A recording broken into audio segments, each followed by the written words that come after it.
नमस्कार साथियों, जी के भाई रोहित कुमार चैनल पर आप सभी का हार्दिक अभिनंदन है, स्वागत है। आज हम बात करने वाले हैं फिर से एक क्लास और लोक देवताओं पर। और लोक देवताओं पर आज बात करेंगे। कल बात की थी मैंने बाबूजी पे, और बात की थी बाबूजी के अलावा गोगा जी पे बात की थी। और नवीनतम जिलों के गठन के बाद जितने माइनर चेंजेस है लोक देवताओं में, उसके अकॉर्डिंग मैं बात कर रहा हूँ। आज मैं बात करूंगा यहाँ पे हड़बुजी सांकला के बारे में बात करूंगा। उसके पास मेयाजी मांगलिया के बाद बात करेंगे, और उसके बाद यदि टाइम रहेगा तो और भी बात करेंगे। बिल्कुल कम समय में पूरे लोक देवता और लोक देवताओं से जितने क्वेश्चन आने हैं उसकी मैं चर्चा कर रहा हूँ। राजस्थान के कोई सा भी एग्जाम हो, कोई सा भी कंपटीशन हो, अगर लोक देवताओं में क्वेश्चन आता है तो यहाँ से बाहर नहीं जाएगा। सबसे पहले यदि आप चैनल पर नए हैं तो चैनल को सब्सक्राइब करें, जिससे कि हमें और भी मोटिवेशन मिले, हमारे और भी जो वीडियो आप तक पहुंचाए वो आ सके। जो भी वीडियो अपलोड करे डेली थ्योरी की क्लास में यहाँ पर ले रहा हूँ। सबसे पहले मैं आर्ट एंड कल्चर पे बात कर रहा हूँ।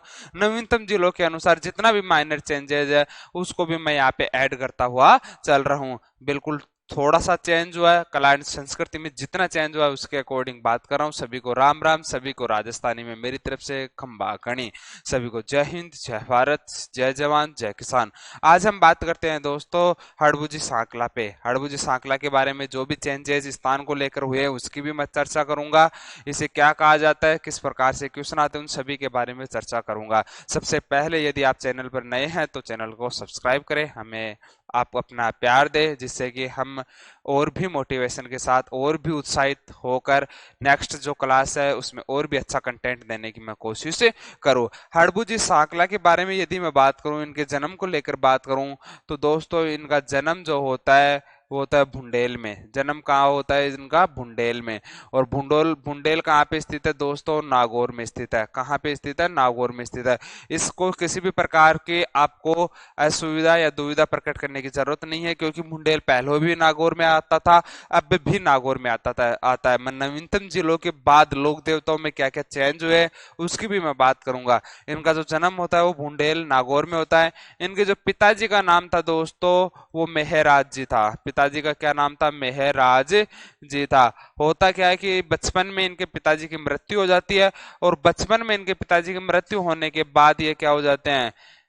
सुनसान हो जाते हैं। पिताजी की बचपन में ही साया पिताजी का उठ गया।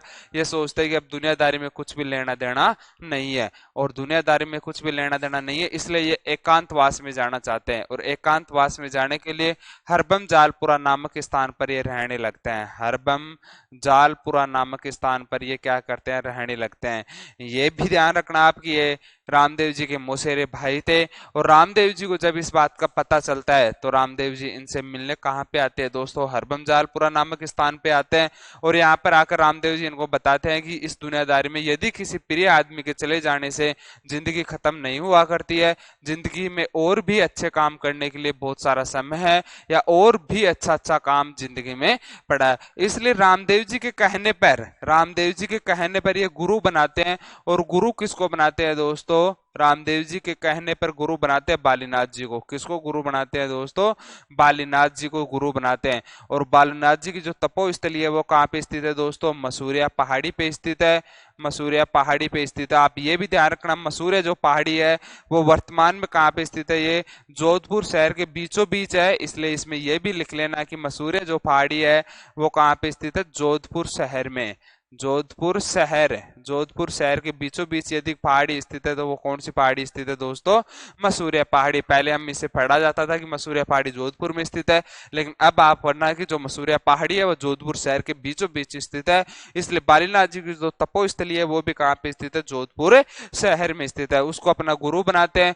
और गुरु बनाते हैं, गुरु बनाएंगे तो और भी बालीनाथ जी के शिष्य रहते हैं, और भी शिष्य रहते हैं। और वहां पर ये शिक्षा ग्रहण करने के साथ साथ, ये ज्ञान की बातें लेने के साथ साथ वहीं पे क्या करने लगते हैं? अपने दोस्तों का हाथ देखते हैं, और हाथ देखकर उनका भविष्य बताते हैं। इसलिए जो भी भविष्य बताता है उसे शकुन शास्त्र का ज्ञाता कहा जाता है, या इन्हें क्या कहा गया दोस्तों? भविष्य वक्ता कहा गया। इसलिए इसलिए इन्हें क्या कहा गया? भविष्य वक्ता कहा गया। भविष्य वक्ता कहा गया। और इन्हीं को क्या कहा गया? शकुन शास्त्र का ज्ञाता कहा गया। शकुन शास्त्र का ज्ञाता कहा गया। शकुन शास्त्र का ज्ञाता कहा गया। ज्ञाता कहा गया। रावजोधा मंडोर को जीतना चाहता है। लेकिन मंडोर किसी भी प्रकार से राव जोधा के हाथ नहीं आता है। अंततः राव जोधा किसके पास आते हैं? हड़बुजी साकला के पास आते हैं। हड़बुजी साकला इन्हें जीतने का आशीर्वाद देते हैं और कटार बैठ करते हैं, और उस कटार को लेकर राव जोधा किसको जीता है? मंडोर को जीता है। और जैसे ही राव जोधा मंडोर जीता है, राव जोधा ने मंडोर को जीतने के बाद एक गांव प्रदान किया, और गांव कौन सा प्रदान किया? बैंकटी गांव प्रदान किया। और जो बैंकटी नामक जो गांव है वो भी वर्तमान में कहाँ आता है दोस्तों? फलोदी में आता है। आप ये भी ध्यान रखना कि राव जोधा इनके आशीर्वाद से क्या जीते हैं दोस्तों? राव जोधा इनके आशीर्वाद से मंडोर जीता है। राव जोधा मंडोर जीता है। मंडोर जीतता है। मंडोर जीता। मंडोर कहाँ पे स्थित है दोस्तों? जोधपुर शहर में स्थित है। जोधपुर शहर में स्थित है। जोधपुर शहर में स्थित है। मंडोर जीतता है। जीतता है। और बैंकटी नामक गांव, बैंकटी नामक गांव जो कि कहाँ पे स्थित है? फलोदी में स्थित है। बैंकटी नामक गांव जो कि फलोदी में स्थित है, फलोदी जिले में है, बैंकटी नामक गांव प्रदान करता है। गांव भेंट देता है। भेंट, भेंट करता है। भेंट करता है। बैंकटी नामक गांव भेंट कर दिया। और जैसे ही ये गांव भेंट करता है, उसके बाद होता क्या है कि बैंकटी नामक गांव प्रदान भेंट कर दिया। बैंकटी नामक गांव जो कि फलोदी जिले में है वर्तमान में, पहले हम जोधपुर में पढ़ते, अब फलोदी जिले में चला गया। और वहां पर ये क्या किया करते थे? अपंग गायों के लिए चारे की व्यवस्था किया करते थे। अपंग गायों के लिए बैंकटी नामक गांव में चारे की व्यवस्था किया करते थे। आप ये भी साथ साथ ध्यान रखना, ये अपंग गायों के लिए चारे की व्यवस्था किया करते थे बैंकटी नामक गांव में। ये बैंकटी नामक गांव जो अब है वर्तमान में कहाँ पर स्थित है दोस्तों? फलोदी में स्थित है। यह भी आप ध्यान रखना है कि मंडोर जो देवताओं की साल है वो किस में आ जाएगी दोस्तों? जोधपुर शहर में आ जाएगी। और यहाँ पर क्या किया करते थे? ये अपंग गायों के लिए, अपंग गायों के लिए, अपंग गायों के लिए, अपंग गायों के लिए चारा लाया करते थे। चारा लाया करते थे। लाया करते थे। ये भी आप ध्यान रखना। राव जोधा इनके आशीर्वाद से मंडोर जीतते हैं। मंडोर जीतने के बाद बैंकटी नामक गांव बैठ किया। बैंकटी नामक गांव फलोदी में आता है वर्तमान में। अपंग गायों के लिए ये चारा लाया करते थे। और वर्तमान समय में इनकी किसकी पूजा की जाती है दोस्तों? बैलगाड़ी की ही पूजा की जाती है वर्तमान में। वर्तमान में बैलगाड़ी की पूजा की जाती है। इनकी बैलगाड़ी की पूजा की जाती है। इनकी बैलगाड़ी की पूजा की जाती है। बैलगाड़ी की पूजा की जाती है। पूजा की जाती है। बैलगाड़ी की पूजा की जाती है वर्तमान समय में। यदि मैं बात करूं इनके वाहन की दोस्तों, तो वाहन इनका क्या था? वाहन सिहार था। वाहन क्या था इनका? सिहार था। वाहन जो था वो सिहार था। आप ये भी ध्यान रखना। तो जितने भी इंपॉर्टेंट फैक्ट है वो यहाँ पे हमारे क्लियर होते हैं। और जितना माइनर चेंजेज है उसके बारे में भी मैंने यहाँ पे चर्चा कर ली है कि क्या क्या इसमें चेंज हुआ है। इसमें जो चेंज हुआ है वो ये हुआ है कि पहले मसूरिया जो पहाड़ी है वो कहाँ पे पढ़ते थे? हम जोधपुर में पढ़ते थे। अब मसूरिया पहाड़ी जोधपुर शहर में है। जोधपुर के आगे शहर लगाना है। बुंडेल नागौर में जन्म होता है। अभी भी बुंडेल नागौर में पिता मेहराज जी, बचपन में मृत्यु हो जाती है मेहराज जी की, और ये जाकर कहाँ रहने लगते हैं? हरबम जालपुरा नामक स्थान पर रहने लगते हैं। रामदेव जी के आग्रह पर, रामदेव जी के मौसेरे भाई थे, रामदेव जी के आग्रह पर किसको गुरु बनाते हैं? बालीनाथ जी को। ये भविष्य वक्ता भी थे, शकुन शास्त्र के ज्ञाता भी थे, लोगों का भविष्य बताया करते थे। राव जोधा मंडोर जीते हैं इन्हीं के आशीर्वाद से, और बैंकटी नामक गांव इन्हें प्रदान करते हैं। और बैंकटी नामक गांव में, बैंकटी नामक गांव जो कि कहाँ पे स्थित है दोस्तों? फलोदी में आता है वर्तमान समय में। अपंग गायों के लिए वहां पर चारा लाया करते थे। और वर्तमान में इनकी बैलगाड़ी की पूजा की जाती है। और उनका वाहन क्या है दोस्तों? सियार है। तो मुझे उम्मीद है कि हड़बुजी सांकला आपको पूरा समझ में आ गया होगा। और शुरुआत में यह भी आप ध्यान रखना कि राजस्थान में जो पीर पाए जाते हैं, जिन्हें हिंदू धर्म के लोग भी मानते हैं, मुस्लिम धर्म के लोग भी मानते हैं, ऐसे राजस्थान में 5 है। इसलिए 5 होने के कारण इसे पंचपीर कहा गया। पंचपीर में मैंने रामदेव जी का वीडियो डाल दिया, पाबू जी और गोगा जी के बारे में बात कर ली। और आज तीसरा यदि बात की है तो वो किसकी किया? हड़बुजी सांकला के बारे में बात की है। और ये राजस्थान में किसमें शामिल है दोस्तों? पंचपीरों में भी शामिल है। ये भी आप ध्यान रखना कि ये पंचपीरों में भी शामिल है। क्या है दोस्तों, ये पंचपीर भी है, पंचपीर भी है। और पंचपीरों में चार की बात कर ली, और लास्ट हम बात करेंगे दोस्तों मेहाजी मांगलिया के बारे में बात करेंगे। अब बात करता हूं दोस्तों मैं मेहाजी मांगलिया के बारे में। यदि मैं मेहाजी मेहाजी मांगलिया के बारे में बात करूं, मेहाजी मांगलिया, मेहाजी मांगलिया का दोस्तों जो जन्म होता है, तो जन्म होता है वो होता है दोस्तों बापिनी। बापिनी, बापिनी में क्या होता है, इनका जन्म होता है बापिनी या बापिनी में जन्म होता है। और बापिनी कहाँ पे स्थित है दोस्तों, ये फलोदी में है। ये कहाँ पे स्थित है, वर्तमान में फलोदी में स्थित है। पहले हम बापिनी जोधपुर में पढ़ते थे, अब हमारे को पढ़ना है फलोदी। जो बापिनी स्थित है वो फलोदी में स्थित है, आप ये ध्यान रखना। जो इनके घोड़े का नाम था दोस्तों, घोड़े की यदि मैं बात करूं, घोड़े का नाम क्या था, किरण काबरा। किरण काबरा क्या नाम था, इनके घोड़े का नाम था। और इनके भोफों की क्या नहीं होती है दोस्तों, वंशवृद्धि नहीं होती है। इनके भोफों की वंशवृद्धि नहीं होती है, भोफों की वंशवृद्धि नहीं होती है। अर्थात ये भोफे क्या करते हैं, गोद लेते हैं। भोफों की वंशवृद्धि नहीं होती है, भोफों की वंशवृद्धि नहीं होती है।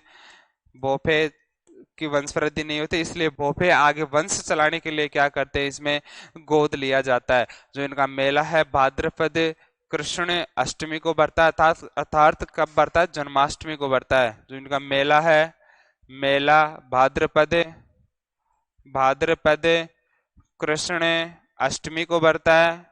और इस दिन क्या होता है दोस्तों, जन्माष्टमी, श्री कृष्ण भगवान का जन्म भी क्या हुआ था, इसी दिन हुआ था। तो आप ये भी साथ साथ ध्यान रखना।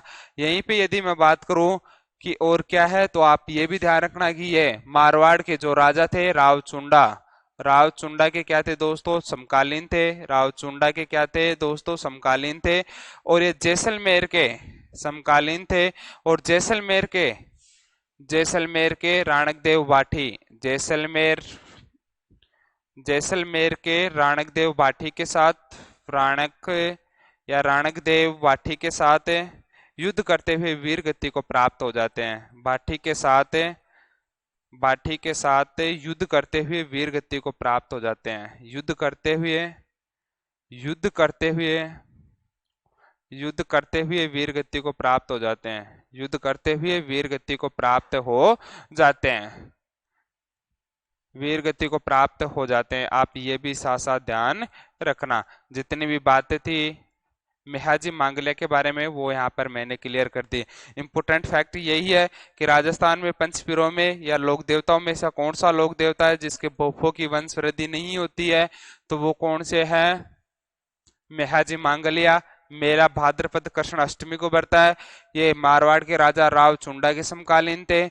जैसलमेर के राणक देव बाठी के साथ युद्ध करते हुए क्या हो जाते हैं, वीर गति को प्राप्त हो जाते हैं। इनका घोड़े का नाम क्या था, किरण काबरा इनके घोड़े का नाम था।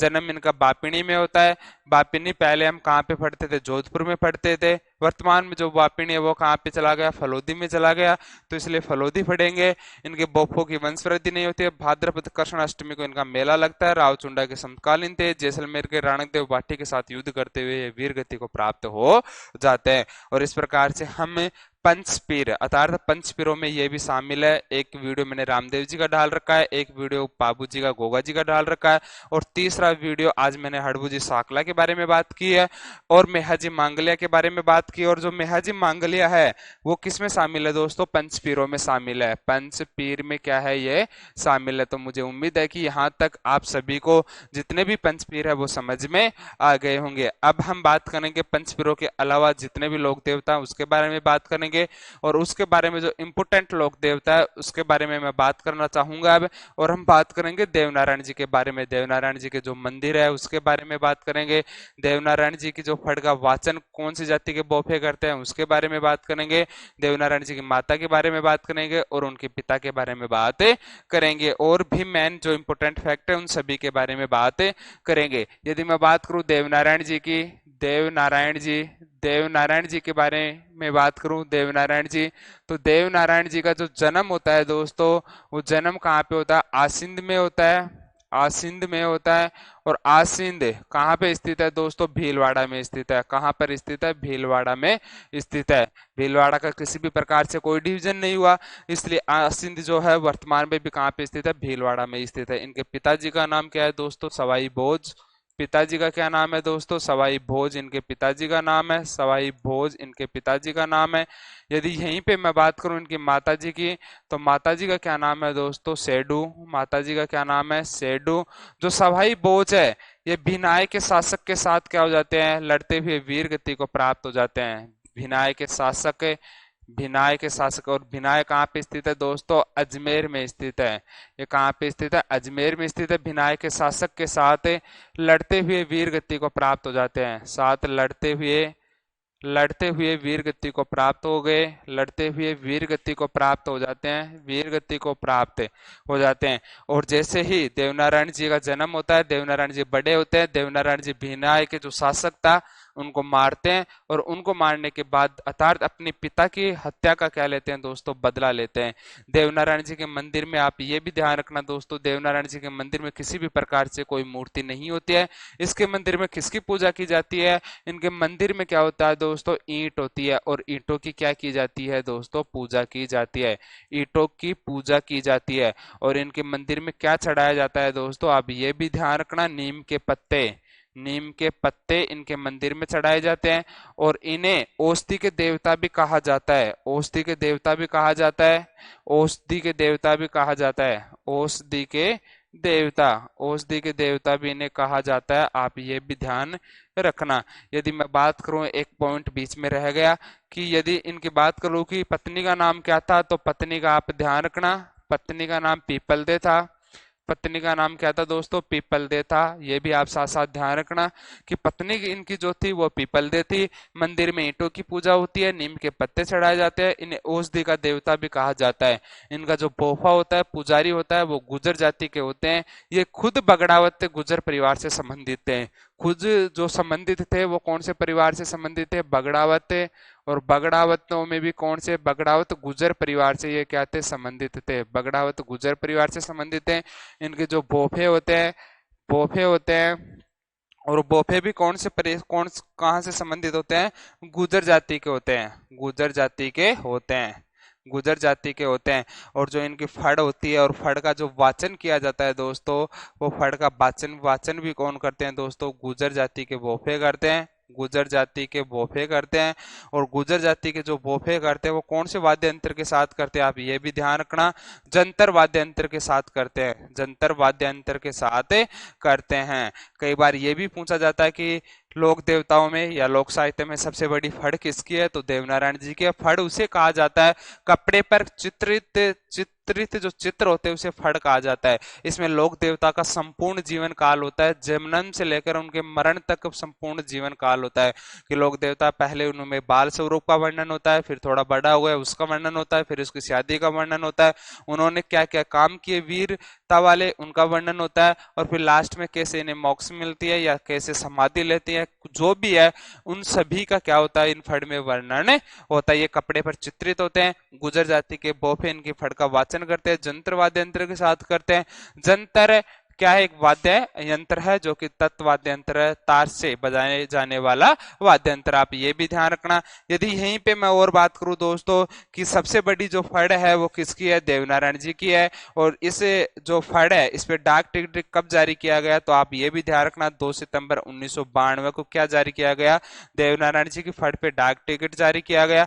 यदि यहीं पे मैं बात करूं देवनारायण जी खुद पे कब डाक टिकट जारी किया गया, तो आप ये भी ध्यान रखना, देवनारायण जी पर, देवनारायण जी पर, देवनारायण जी पर, देवनारायण जी पर डाक टिकट कब जारी किया गया? तो आप ये भी ध्यान रखना, 2011 में देवनारायण जी पर डाक टिकट जारी किया गया। कहीं कहीं बुक्स में आपको 2009 भी दे रखा होगा। अब बात करते हैं दोस्तों इनके मंदिर की, कि इनके मुख्य जो मंदिर है वो आसिंद में स्थित है। आसिंद कहाँ पे स्थित है दोस्तों?